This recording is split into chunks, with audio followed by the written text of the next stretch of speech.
दिनै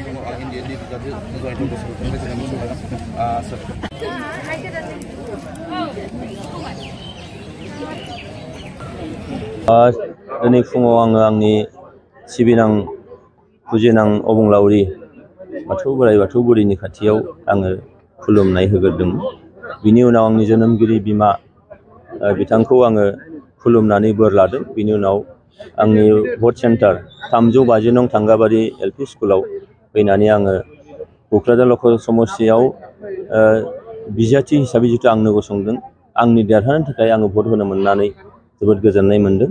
आरो बे गोजोननाया आरोबाव फैगौ 4 जुन खालि जेला रिजाल्ट होगोन अब्ला आरोबाव साबसिनै जोङो गोजोननो हागोन, रंजानो हागोन। आरो बेयाव रायजो राजाफोरनि जिखिनि मदद, बे मददआ थारैनो बै सानखौ निश्चय लानानै फैगोन। सोरजों बादायलायगोन होननानै सानो सार आरो बेसेबाङाव देरहागोन होननानै दिनैसिमाव मोनदांदों?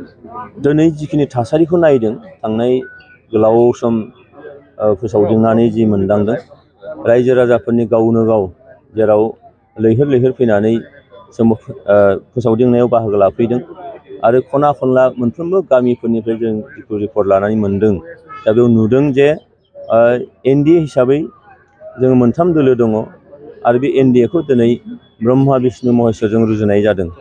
ब्रह्मा बिष्णु महेश्वरा जेराव एखेलगे खामानि मावो, बेयाव जायखिजाया गोहोआनो थावरिनो हाया। दा बेखायनो दिनै क'क्राझार लखल समस्तियाव आंनि देरहानाया 100% बे रैखा आरो बेयाव जोङो 3 लाखनिबो बारा भट मोननानै देरहागोन, बे सैथो खोथा। रायजो राजाखौ मा खालामगोन आरो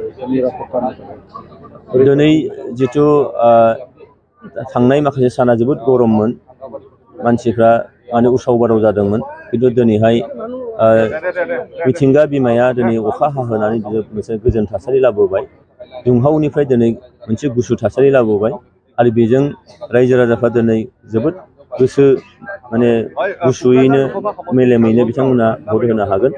आरो बेजों आङो खावलायदों बे बोथोरावबो जाहाथे बयबो गाव गावनि भटखौ होयो।